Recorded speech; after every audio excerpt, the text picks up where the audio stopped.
రోజు రోజుకి గోల్డ్ రేట్లు పెరుగుతున్నాయి. తాకట్లో ఉన్న బంగారానికి వడ్డీలు పెరుగుతున్నాయని టెన్షన్ పడుతున్నారా? కొమ్మూరి గోల్డ్ వచ్చాక ఆ టెన్షనే పోయింది. Kommuri gold. Hi viewers, welcome to our channel. Present మనతో పాటు దాము బాలాజీ గారు సీనియర్ జర్నలిస్ట్ ఉన్నారు. వారితో ఒకసారి మాట్లాడదాం. నమస్కారం సార్. నమస్తే. గాది సాయి కృష్ణ రీసెంట్ గా లాకప్ లోనే డెత్ అయ్యాడని చెప్పేసి ఆరోపణలు రావడం మనం చూసాం. అయితే ఇప్పుడు అతనికి సంబంధించి ఒక విషయం బయట సర్క్యులేట్ అవుతుంది సార్. 25 కోట్ల ల్యాండ్ డీల్ ఉంది. ఆ ల్యాండ్ డీల్ కోసమే ఇతన్ని లాకప్ లోనే చంపేసి శవం కనిపించకుండా చేశారని చెప్పేసి ఇప్పుడు అనుమానాలు వ్యక్తం చేస్తున్నారు. మరి నిజంగా అతన్ని లాకప్ లోనే చంపేశారా ఏంటి? 25 కోట్ల ల్యాండ్ డీల్ మరి విచారణ కమిటీ కూడా వేశారు కాబట్టి ఆ విచారణ ఎంత వరకు వచ్చింది? సాయి కృష్ణ మిస్సింగ్ కేసులో రోజుకొక కొత్త విషయాలు బయటకు వస్తున్నాయి. ఇప్పటి వరకు జరిగింది ఏంది అంటే ఈ సాయి కృష్ణ తల్లి విజయలక్ష్మిని వాళ్ళ మేనమామని చంద్రబాబు పిలిచి మాట్లాడాడు. దాని తర్వాత వాళ్ళు బయటకు వచ్చి మాకు న్యాయం జరిగింది అని ప్రకటించేశారు. అంటే దీని వెనక ఏదో జరిగింది, వాళ్ళకి ఒక సెటిల్మెంట్ జరిగింది. అందుకనే మొన్నటి వరకు సాయి కృష్ణాన్న చూపించండి, అతని శవాన్నన్నా ఇవ్వండి, లేకపోతే కాల్చి ఉంటే బూడిదన్న ఇవ్వండి అని చెప్పిన తల్లి మాకు న్యాయం జరిగింది అని ప్రకటించిందంటే ఏం న్యాయం జరిగింది? సాయి కృష్ణ ఉన్నాడని తెలిసిందా? ఉంటే బయటికి పెట్టారా? లేకపోతే అతను చంపారా అనే నిర్ధారణకు వచ్చారా? చంపిన అతన్ని ఏమన్నా అరెస్ట్ చేశారా? నాగరాజుని, సిఏ నాగరాజుని ఏమీ జరగలేదు. ఏమీ జరగకుండా తల్లి మాకు న్యాయం జరిగిందని ప్రకటించడం వెనక ఏముంది అన్న వార్తలు ఇప్పుడు బయటకు వస్తున్నాయి. మామూలుగా ఇలాంటి కేసుల్లో నేను కూడా పర్సనల్గా చూశాను చాలాసార్లు. పౌర హక్కుల సంఘంలో నేను 5 ఏళ్ళు పనిచేశాను. మామూలుగా ఇలాంటి కేసుల్లో జనరల్గా ఏంటంటే శిక్షలు పడడం అనేది very very very very rare. పోలీసులకు శిక్షలు పడవు. అందుకనే వాళ్ళకి అంత ధైర్యం ఏంటంటే మనకు శిక్షలు పడవని. ఎప్పుడో తమిళనాడు తూత్తుకుడి అనేది వెరీ రేర్. అక్కడ ఏంటంటే కానిస్టేబుల్ అమ్మాయి పేరు రేవత్ అనుకుంటా, ఆ అమ్మాయి సాక్ష్యం చెప్పడం వల్ల జరిగింది తప్ప అదర్వైజ్ కష్టం అది. అందువల్ల ఏం చేస్తారంటే బాధితులతోనే వీళ్ళు కాంప్రమైజ్ అయిపోతారు. కాంప్రమైజ్ అయ్యి వాళ్ళకి డబ్బులు ఇచ్చి పోయినోడు ఎలాగో రాడు, మీరు ఇప్పుడు పోరాటం వల్ల ఏమవుతుంది, ఏం జరగదు, అందుకనే డబ్బులు తీసుకోండి అని చెప్పి వాళ్ళని ప్రెజర్ చేయించి ఆ పెద్దవాళ్ళతో వాళ్ళతో మాట్లాడించి మొత్తానికి డబ్బులు ఇచ్చి సెటిల్ చేస్తారు. జనరల్గా జరిగేది అదే. సెటిల్మెంట్ అంటే అర్థం అదే, అంతకంటే ఏం లేదు. సో బాధితులు కూడా ఏమవుతారంటే ఏమన్నా చుండూరు లాంటి కేసుల్లో కూడా అంత దారుణంగా చంపిన దీంట్లో కూడా డబ్బులు తీసుకున్నారు. చనిపోయిన వాళ్ళ ఫ్యామిలీలో చాలామంది డబ్బులు తీసుకున్నారు. ఎందుకంటే దాన్ని అడ్డుపెట్టి చంద్రశేఖర్ నాకు క్లోజ్ ఫ్రెండ్, నేను అప్పుడు ఆయనతో కూడా ఉండేవాడు. ఆయన చాలా బాధపడేవాడు. సో జనరల్గా అవే జరుగుతాయి. వాళ్ళ పాయింట్ ఆఫ్ వ్యూ ఏమంటే బాధితుల పాయింట్ ఆఫ్ వ్యూలో ఎలాగూ మన పోయిన ప్రాణం రాదు, ఇప్పుడు మనం కొట్లాడి ఏం చేయాలి అని చెప్పి వాళ్ళు కాంప్రమైజ్ అయిపోతారు. సో అలాంటిది ఏదైనా జరిగిందా అనేది ఒక డౌట్ ఉంది. ఈ లోపల ఒక వార్త బయటకు వచ్చింది. అదేంటంటే 25 కోట్ల ల్యాండ్ డీల్ కోసమే ఇతను చంపారు. మామూలుగా ఇలాంటి కేసుల్లో జనరల్గా అయితే మిస్సింగ్లు అనేవి జరగవు. మామూలుగా లాకప్ డెత్లు అనేవి వెరీ కామన్. అవి ఎప్పటి నుంచో ఉన్నాయి. ఇప్పుడు కొత్తగా ఏమి ఇప్పుడు జరుగుతున్నది కాదు, ఎప్పటి నుంచో ఉంది. కానీ ఇప్పటికి కూడా ఈ సోషల్ మీడియా వచ్చి ఈ సర్వైలెన్స్ పెరిగి ఎంతో మోడర్న్ ఇన్వెస్టిగేటివ్ మెథడ్స్ డెవలప్ అయినా కూడా జరుగుతుండడం ఆశ్చర్యకరమే. లాకప్ డెత్లు దానికి ప్రధాన కారణం ఏంటంటే జవాబుదారీతనం లేకపోవడం, వాళ్ళని విచ్చలవిడిగా పోలీసులను వదిలేయడం. అట్లాగే సోకాల్డ్ పౌర సమాజం కూడా వాళ్ళని చంపేయండి, వీళ్ళని ఎన్కౌంటర్ చేసేయండి, ఎన్కౌంటర్ చేసిన వాళ్ళని అభినందించడం, వాళ్ళని హీరోల్లాగా కీర్తించడం ఆ పోలీస్ ఆఫీసర్లని. దాంతో వాళ్ళకు కూడా మనం చంపడమే కరెక్ట్ అనుకోవడం ఇలాగా జరుగుతుంది.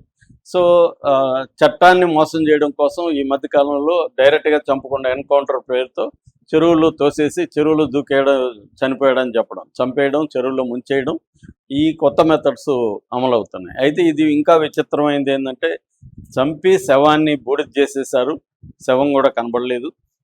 అందువల్ల ఇది వైరల్ అయింది. రెండోది రాజకీయంగా దీంట్లో వైసీపీ ఇన్వాల్వ్ అయింది కాబట్టి ఇది పెద్ద ఇష్యూగా మారింది. వైసీపీ ఇన్వాల్వ్ కాకపోతే కూడా, ఎందుకంటే ఈ అబ్బాయి మిస్ అయింది May 8న, వైసీపీ ఇన్వాల్వ్ అయింది మొన్న 4 రోజుల ముందు. కాబట్టి అంటే 40 రోజుల తర్వాత ఇది బయటకు వచ్చింది. 40 రోజుల్లో ఈ తల్లి ట్రై చేస్తుంది, రాలేదు. సో రాజకీయ పార్టీ ప్రతిపక్షం ఇన్వాల్వ్ అయ్యి జగన్ అక్కడే పోవడంతోనే ఇక్కడ వేడి పుట్టింది. సో దీంతో ఇప్పుడు ఇది చేశారు. అయితే అసలు ఎందుకు ఇంత స్థాయిలో మామూలుగా లాకప్ డెత్లు 2 రకాలుగా ఉంటాయి. ఒకటి కక్ష పెట్టుకొని చంపాలనే కొట్టి చంపేయడం, 2 టార్చర్ పెట్టడం, ఆ టార్చర్లో చనిపోతారు చాలామంది. చనిపోయినప్పుడు వీళ్ళు దాన్ని లాకప్ డెత్ అని చెప్పలేక ఏదో హెల్త్ బాగాలేదని చెప్పడం జరుగుతుంది. సో ఇక్కడ ఇతన్ని కావాలని చంపాలని కొట్టి చంపారు అన్న వార్త బయటకు వస్తుంది. దీనికి ప్రధాన కారణం ఏంటంటే ఒక 25 కోట్ల ల్యాండ్ డీలు ఈ సిఐ ఎవరైతే ఉన్నారో, మామూలుగా పోలీస్ వ్యవస్థలో ఎలా ఉంటుందంటే పై స్థాయిలో తెలియకుండా ఏది జరగదు. సిఐ స్థాయిలోడే అన్ని పనులు చేయలేడు. ఒక పోలీస్ స్టేషన్లో జరుగుతుందంటే ఆ పోలీస్ స్టేషన్ చుట్టూ అనేక వ్యవస్థలు ఉంటాయి. పోలీస్ స్టేషన్లో స్పెషల్ బ్రాంచ్ పోలీసులు ఉంటారు ప్రతి చోట. అక్కడ ఏమేమి జరుగుతుందో పై స్థాయి కమిషనర్ వరకు రిపోర్ట్లు వెళ్ళిపోతుంటాయి. సో ఒక్క సిఐ అనుకొని ఒక వ్యక్తిని చంపేయడం అనేది అసాధారణము, అది జరగదు అసలు. ఖచ్చితంగా మిగతా పోలీసులు ఇన్వాల్వ్ అయి ఉంటారు, వాళ్ళ పై అధికారులు ఇన్వాల్వ్ అయి ఉంటారు, వాళ్ళకి తెలియకుండా జరగదు. పైగా శవాన్ని దహనం చేయడం కూడా ఈ స్థాయిలో చేశారంటే ఇదంతా చాలా నెట్వర్క్, చాలా మందిని మేనేజ్ చేస్తే కానీ జరగదు. కాబట్టి నిజానికి దీన్ని పట్టుకోవడం పెద్ద విషయం కాదు. సిబిఐ లాంటి ఎంక్వైరీ చేస్తే ఖచ్చితంగా దోషులు నిరూపించవచ్చు శవం లేకపోయినా కూడా. ఎందుకంటే అనేక విట్నెస్లు ఉంటాయి, అనేక విట్నెసెస్ మనం దీంట్లో దొరుకుతారు. వాళ్ళని ఎక్కడి నుంచి పట్టుకొచ్చారు, సీసీ కెమెరాలు ఉంటాయి, చాలా విషయాల్ని ప్రూవ్ చేసేదానికి స్కోప్ ఉంది. అంటే సర్కమ్స్టాన్షియల్ ఎవిడెన్స్ చాలా ఉంది, ప్రొసీజరల్ ల్యాప్సెస్ ఉంటాయి, ఇవన్నిటిని చేయొచ్చు. అందుకని వీళ్ళు ఏం చేస్తారంటే ఫస్ట్ బాధితుల్ని సైలెంట్ చేస్తారు. బాధితులు గొడవ చేయకపోతే పొలిటికల్ పార్టీలు తమకి, ఇప్పుడు వైసీపీ ఆల్మోస్ట్ సైలెంట్ అయిపోతుంది. ఎందుకంటే బాధితులే మాట్లాడలేదు, మనం అయిపోయింది, ఇంక ఎంక్వైరీ అయిపోయింది, మనం ఇప్పుడు దీనిలో నుంచి మనం ఏమి చేసుకుంటాం. ఎందుకంటే రాజకీయ పార్టీలకి రాజకీయ ప్రయోజనాలు ఇంపార్టెంట్. ఇదే జగన్ గతంలో ఇక్కడ ఎన్కౌంటర్ జరిగినప్పుడు కేసీఆర్ని అభినందిస్తూ ప్రకటించిన సందర్భాలు ఉన్నాయి. అది ఫేక్ ఎన్కౌంటర్ అని అందరికి తెలిసినా కూడా. కాబట్టి రాజకీయ పార్టీలు అన్నీ కూడా ఒకే రకంగా బిహేవ్ చేస్తాయి. కాకపోతే ఏంటంటే ప్రతిపక్షంలో ఉన్నప్పుడు ఒక రకంగా బిహేవ్ చేస్తాయి, అధికారంలో ఉన్నప్పుడు ఒక రకంగా బిహేవ్ చేస్తాయి. ఇదే జగన్ నుండి ఇదే జంపు ఉంటే ఇదే పని తెలుగుదేశం, జనసేన, పవన్ కళ్యాణ్ ఊగిపోయేవాడు, మాట్లాడేవాడు. సో ఇప్పుడు ఏమైంది, జగన్ ఉన్నాడు కాబట్టి జగన్ మాట్లాడుతున్నాడు, అంతే తేడా తప్ప గతంలో కూడా ఇవి జరిగాయి. ఏ రాజకీయ పార్టీ అధికారంలో ఉన్నా లాకప్ డెత్లు అనేవి వెరీ వెరీ కామన్. సో ఈ నేపథ్యంలో ఇతను అందరితో కలిసే చేశారు, ఇది పై అధికారులకు తెలిసే చేశారని చెప్తున్నారు. ఒక ల్యాండ్ డీలు, ఒక 25 కోట్ల విలువ చేసే ల్యాండ్ డీలు జగ్గైపేటలో జరిగిందని, దాంట్లో ఈ సాయి కృష్ణ ఇన్వాల్వ్ అయ్యాడని, వీళ్ళ ఫ్రెండ్ నవీన్ రెడ్డి కూడా దాంట్లో ఉన్నాడని, నవీన్ రెడ్డి సాయి కృష్ణ మందు కొట్టి ఆ గొడవలు అయ్యి నవీన్ రెడ్డిని పొడిచి సాయి కృష్ణ చంపేశాడని, ఆ కేసులో జైలుకి వెళ్ళి మార్చి వరకు జైల్లో ఉన్నాడు, బయటకు వచ్చాడని, అదే కేసులో వీళ్ళు కూడా డీల్ చేస్తున్నారని ఈ నాగరాజు వీళ్ళు. ఎందుకంటే చాలా పెద్ద ల్యాండ్ విషయాల్ని పోలీసులే డీల్ చేసి, చాలా అంటే రాజకీయ నాయకులు ఉంటారు, పోలీసులు ఉంటారు, వీళ్ళందరూ కలిసి చేసి అలా పంచుకుంటారు. ఇది మామూలుగా జరిగేదే. నేను నయం మీద సినిమా తీసా కాబట్టి నాకు రీసెర్చ్ చేసినప్పుడు చాలా విషయాలు బయటకు వచ్చాయి. పోలీసుల సహాయం లేకుండా నయం ఒక చిన్న పంచాయతీ కూడా చేయలేదు. ప్రతిదీ పోలీసులు సహాయం తీసుకొని చేశాడు. పోలీసులకి అతను కీస్ ఇచ్చేవాడు ఎక్కువగా, గిఫ్ట్గా. కీస్ అంటే అది కారు కీస్ కావచ్చు, ప్లాట్ కీస్ కావచ్చు, ఎక్కువ కీ తీసుకుపోయి టేబుల్ మీద పెట్టేవాడు అని చెప్తారు ఆ పోలీస్ ఆఫీసర్కి. సో అలాగా ఎక్కడైనా నెల్లూరులో జరిగితే ముందుగా నెల్లూరు ఎస్పీకి వెళ్ళిపోతుంది, ఫలాని రోజు అక్కడ ఒక పంచాయతీ జరగబోతుంది, గొడవ జరిగినా మీరేం పట్టించుకోకండి, మీ వాటా మీకు వస్తుందని ఇక్కడ నుంచి, ఇక్కడ పోలీస్ అధికారుల నుంచి అక్కడ ఎస్పీకి వెళ్ళిపోతుంది.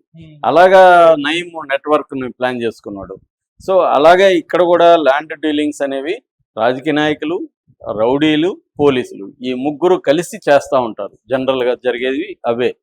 సో అలాగా ఒక 25 కోట్ల డీల్లో ఇదంతా జరుగుతుంది అప్పటి నుంచి. సో దాంతోనే అతను పట్టుకొచ్చారు. 8వ తేదీ పట్టుకొచ్చి ఒక లాడ్జీలో పెట్టారు అని కూడా చెప్తున్నాడు. నిన్న జడ శ్రవణ్ కుమార్, జై భారత్ పార్టీ ఆయన అధ్యక్షుడు జడ శ్రవణ్ కుమార్ కూడా మాట్లాడాడు. ఆయన బందర్ రోడ్లో రమేష్ హాస్పిటల్లో ఒక దగ్గరలో ఒక లాడ్జీలో రూమ్ నెంబర్ 302 గదిలో ఇతను పెట్టారు. అక్కడే టార్చర్ చేశారు. ఎందుకంటే ఈ మధ్య పోలీస్ స్టేషన్లో కంపల్సరీ సీసీటీవీలు పెట్టాలని హైకోర్టు పదే చెప్పింది కాబట్టి పోలీస్ స్టేషన్లో టార్చర్ చేయడం కష్టం కాబట్టి ఈ మధ్య ఏం చేస్తున్నారంటే ప్రైవేట్ గెస్ట్ హౌస్లో కానీ హోటల్లో కానీ పెట్టి అక్కడ టార్చర్ చేయడం అనేది చేస్తున్నారు. నిజానికి ఇది కొత్త పద్ధతి కూడా కాదు. గతంలో కూడా నక్సలైట్లను చాలామందిని పట్టుకొని ప్రైవేట్ గెస్ట్ హౌస్లోనే పెట్టి కొట్టేవాళ్ళు అప్పుడు కూడా. సో ఇప్పుడైతే ఇంకా కెమెరాలు ఇవన్నీ వచ్చేస్తున్నాయి కాబట్టి జాగ్రత్తలు తీసుకుంటున్నారు పోలీసులు కూడా. సో అలాగా వీడిని కొట్టారని, ఆ తర్వాత అక్కడ నుంచి ఇతను కిడ్నీలు పాడైనాయని, దవడ ఒకటి పగిలిపోయిందని, తర్వాత 14వ తేదీ ఒక ప్రజా వైద్యశాలకు తీసుకెళ్లారని, 15వ తేదీ ఒక సివిల్ సర్జన్ మణిపాల్ హాస్పిటల్కి ఇవన్నీ అతను చెప్తున్న మాటలు, తన దగ్గర ఆధారాలు అంటున్నారు. ఇంకొంతమంది జర్నలిస్టులు కూడా దీని మీద రీసెర్చ్ చేసి చెప్తున్నది ఏమంటే, ఏదేమైనా ఇతను ఒక ప్రైవేట్ ప్లేస్లో పెట్టి కొట్టడంతో అతను గాయాలైపోయినాయి. దాని తర్వాత అతన్ని తీసుకెళ్ళి RTC bus stand platform number 43 దగ్గర పడేశారు. ఆ తర్వాత దాన్ని అనాథ శవంగా క్రియేట్ చేసి మున్సిపాలిటీ వాళ్ళ సహాయంతో స్వర్గపురి అనే అక్కడ కృష్ణలంకలో ఉండే శ్మశానానికి తీసుకెళ్ళి తగలబెట్టిచ్చేశారు అని ఏజ్ కూడా తప్పు రాసి, అంటే 23 అని ఏజ్ కాకుండా 43, ఎందుకంటే ఆ రోజు 3 శవాలు వచ్చాయని చెప్తున్నారు. సో ఇప్పుడు దీని మీద విచారణ జరుగుతుంది. ఏసీపీ దైవ ప్రసాద్ విచారణ చేస్తున్నారు. దీనికి ఇన్ఛార్జిగా తూర్పుగోదావరి జిల్లా ఎస్పీ నరసింహ కిషోర్ని పెట్టారు.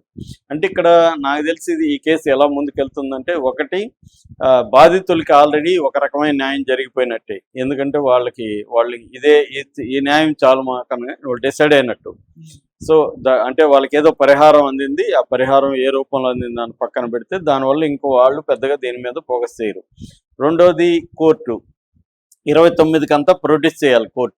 కోర్టులో వీళ్ళు ఏం చెప్తారు, మేము ఎదుగుతున్నాము అని చెప్తారు. కోర్టు ఏం చేయబోతుంది, మీరు చంపినట్టుగా ఏమి ఆధారాలు లేవు కదా, దీని మీద విచారణ కూడా జరుగుతుంది సార్ అని చెప్తారు కోర్టుకి. మహా అంటే కోర్టు వాయిదా వేస్తుంది, అంతకంటే కోర్టు చేసేది ఏమీ లేదు.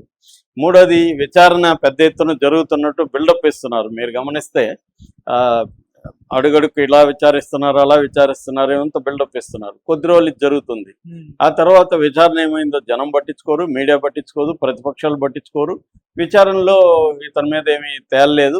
అతన్ని వీళ్ళు తీసుకొచ్చిన మాట వాస్తవమే, తీసుకొచ్చారు, రికార్డులో కూడా ఎక్కిచ్చారు, విచారించి పంపించేశారు, అతను వెళ్ళిపోయాడు, తర్వాత వీళ్ళకి సంబంధం లేదు అని చెప్తారు. సో ఇప్పుడు ఎలా ప్రూవ్ చేయాలనిగా ఇన్వెస్టిగేటివ్ ఏజెన్సీ అనుకుంటే కదా, ఇది పోలీసుల మీద పోలీసులే విచారిస్తున్నారు. పోలీసులు విచారిస్తే ఆ విచారణ ఏ స్థాయిలో ఉంటుందో ఎవరికైనా అర్థమవుతుంది. కాబట్టి ఇది ఎంత అయిందంటే కంటి తుడుపు చర్య అంటారు. సో అలాగా ఒక విచారణ పేరుతో కొద్ది రోజులు డ్రామా నడుస్తుంది. విచారణలో ఏమీ తగదు, కోర్టులు కూడా దీన్ని అంతకంటే ఏమీ చేయలేవు.